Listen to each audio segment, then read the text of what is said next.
If you have ever sat there wishing that your history lessons were a little less like some of the history lessons, not all, some of the history lessons we had at school, and more like drunk history, then these books are for you.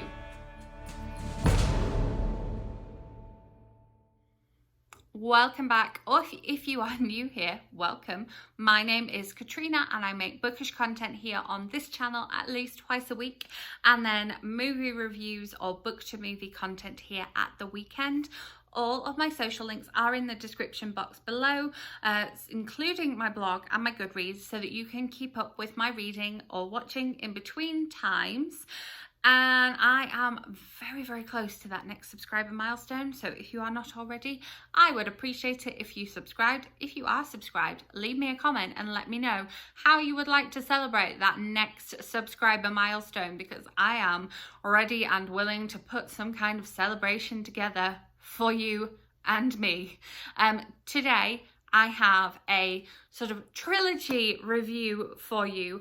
I will leave my book reviews playlist linked up above because I have various forms of book reviews. Some are standalone, some are trilogies, some are series, some are reader likes.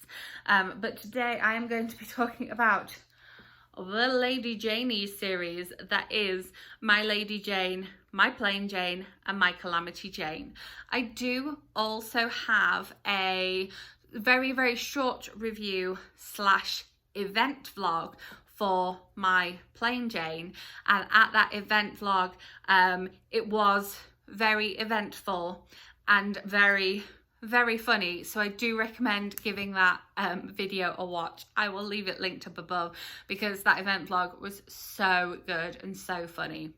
Special note, I listened to all three of these on audiobook, and I really, really, really recommend the audiobooks, because in all three of these novels, there are little author asides and author's note, and your authors would like to point out here that moments, which just read really well on audiobook, because the narrator can kind of change up the voice, change up the tone, be like, your authors would like to point out here that, and actually read it out loud.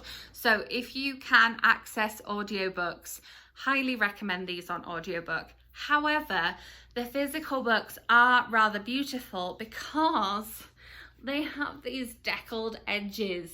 Can you see the beautiful softness of the deckled edges? I don't know why I turned them this way and didn't just turn them around that way. There you go, that's better. Yes, they do have beautiful deckled edges, and my copy of My Plain Jane is my signed copy. So although I did listen to this on audio, I do have the signed hardback edition on my shelf, and then I grabbed the other two from my library because my library's wonderful, and it kind of gives you a feel for what they're like in terms of talking about history on the back of the book. So the series starts with My Lady Jane, but you definitely don't have to read these in order. They've just picked up historical Janes and decided to talk about them. And so this is the comical, fantastical, romantical, entirely true, and then it's been noted but not really, story of Lady Jane Grey. Hands up who learned about Lady Jane Grey at school, and hands up who was basically told, yeah, she was queen for a few days, then she was taken off, put in a tower, blah, blah, blah. Doesn't really matter. She was a pawn. That's all we need to know about her. So I love the fact that this one tells the story of My Lady Jane. So Lady Jane Grey, 16, is about to be married to a total stranger and caught up in an insidious plot to rob her cousin King Edward of his throne. But that's the least of Jane's problems. She's about to become Queen of England. Like that could go wrong. And this one, the notes on the front says, sometimes history gets it all wrong. It's not easy being queen. Off with her head. But the great thing about this is that I'm just trying to see if there's any points that I can show you where there's sort of author's note. I mean, basically, part 2 says, in which we throw history out of the window, because it starts off historically accurate and then gets less and less and less historically accurate. Basically, so that our lovely Janes get the stories that they believe, that the authors believe they should have had. So this is not going to give you the actual story, but it's going to give you a much better version of close to the actual story, but with things like talking animals and magical people. And so these are actually shelved in the sci-fi fantasy section of my library. If I thought that these were sci-fi fantasy, there'd be no way that I would pick these up, but I believe that they've just been done as fantasy because they kind of are fantastical when you talk about, yes, magical people and talking animals and people who have been turned into animals and people who get turned into animals. But in my mind, that's not fantasy, that's like fairy tale. And I know that fairy tale is fantasy too. But My Lady Jane was really good fun because I did have a really good history teacher who taught me about Lady Jane Grey, and my history teacher that I had for those 2 years where we were covering this period of history did make it really fun, and I really feel like he would enjoy their take on Lady Jane Grey. So there you go. I would also like to point out that I really hope that when I've been teaching history, because I have taught about various periods in history to some of the year sixes that I've taught over the years, I really hope that my history lessons aren't boring. I take on what that history teacher did for me and talk about the really like disgusting, like horrible things that happened, like when you're talking about Henry VIII's gangrenous leg from eating too much goose and fat and pork and what have you, and kind of try and bring history to life that way when I'm teaching as well. So just putting that out there, that I really hope that I am not a boring history teacher and I am more accurate than the Lady Janies, but also fun. I don't think you probably laugh as much in my history lessons as you do when reading these books, because I laugh at these all the time. So My Plain Jane kind of like takes off from My Lady Jane and talks about not a real Jane, but rewrites that fabulous book Jane Eyre, which kind of brings me on to the fact that I did that book at school and analysed the life out of it. So I kind of left not really liking that book very much. I think if I'd just read that book as a book, I would be a bit miffed with the general deal that Jane got in life, but I think I would have enjoyed it had I not had to analyse the life and soul out of it for my GCSE English exam. But this one takes Jane Eyre, a fantastic romantic comedic entirely, but not really, faithful retelling of Jane Eyre. You may think you know the story. After a miserable childhood, penniless orphan Jane Eyre becomes a governess at Thornfield Hall. There she meets one dark, brooding Mr. Rochester. You said that with me then, didn't you? Despite their significant age gap, and then we've got yikes, and his uneven temper, double yikes, they fall in love, and reader, she marries him. We have a different story to tell. So this one I didn't enjoy as much as My Lady Jane. I think because I was kind of in the zone for some kind of talking creatures and magical people and really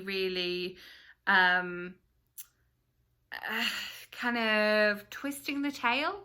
But in this one, Jane meets Charlotte, and of course we know that Charlotte Bronte is the author of Jane Eyre, which this book is based on, but in their novel they decide that Jane is going to meet Charlotte, and I really like the fact that we kind of brought the author, if when an actor talks to camera it's breaking was it breaking the third wall or the fourth wall? What happens when a character meets an author who's also written as a character in a book? What is that? Is that like, is that the first wall? Is that the sixth wall? Like, what wall is that?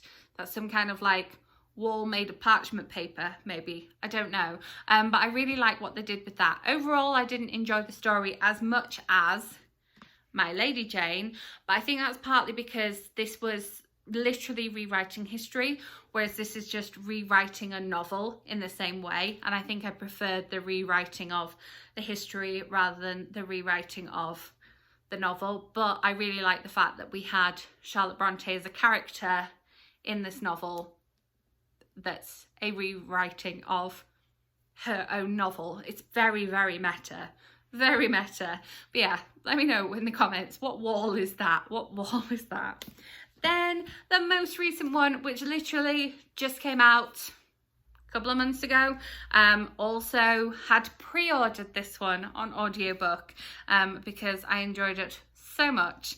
This one is My Calamity Jane, which I believe is actually the second one that they started writing, that they said at this book event, but then they decided that the market needed my Plain Jane instead of My Calamity Jane. So My Calamity Jane got pushed to this year, which I am absolutely fine with. But again, apparently it's sci-fi fantasy. I mean, I'd say it's like Western fairy tale, but there we go. The side-splitting, whopper-filled, but kind of factual, not so tall tale of the one and only Calamity Jane. This one's got less of a blurb, but again, we've got that like notation all down the blurb there for you. Let me see. Welcome to 1876, and this rootin' tootin' America bursting with gunslingers, outlaws and gangs. Seriously, library, can you not cover up the synopsis of the book with the like tape, or at least put like clear tape on it so I can read it? It's sometimes very difficult. A genuine hero, Jane. Calamity Jane's her name and guru hunting's her game. When she's not starring in Wild Bill's travelling show, that is, she reckons that if a girl wants to be a legend, she should go ahead and be one. Frank, the Pistol Prince Butler, is the Wild West #1 bachelor. He's also the best sharpshooter on both sides of the Mississippi, and he's about to meet his match. Annie Oakley, yeah, that Annie, is looking for a job. Not romance, but she can't deny there's something about Frank she likes, really likes. Still, she's pretty sure that anything he can do, she can do better. A hairy situation. After a guru hunt goes south and Jane finds a suspicious light bite on her arm, she turns tail for Deadwood, where there's been talk of a guru cure. But things aren't always what they seem, meaning the gang better hightail it after her before they're a day late, and Jane... piece of tape. Jane something. Jane's hot? Jane's... oh my goodness. Jane something. I don't know. And a Jane... a Jane short. There we go. With Annie Oakley, any time Annie's about to go and, you know, do something with her gun, like in a gun show, or go and shoot somebody, or just go and she should have her gun with her, one of the characters says, Annie, get your gun. And it's very funny. But this one also has like Broadway show references in as well. And so I think this one might be my favourite, just because I was sat at the supermarket in the like pickup spots waiting for them to bring out my groceries, absolutely guffawing at this one after they made a Chicago reference. I know, you know, it's, you know, the gun. Oh yes. Oh yes, oh yes, we both reached for the gun. And so the fact that this has Broadway references in, as well as movie references, and all the Calamity Jane fun, and all the women being so much better than the men, as it is not written in history, I think that this one is probably my favourite. But like I say, recommend all of them, recommend the audiobooks. You will laugh. Know that they are not history, and know that they are also kind of not really sci-fi fantasy. They are just fun, and although they look like chunky books, they are a decent length. You get a lot of bang for your buck, but they read very quickly because they are funny. And I did my plain Jane as a buddy read, and so we had a lot to talk about.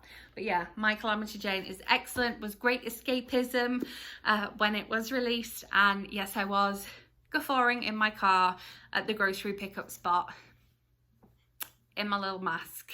It was all good. So yes, I hope you enjoyed this video.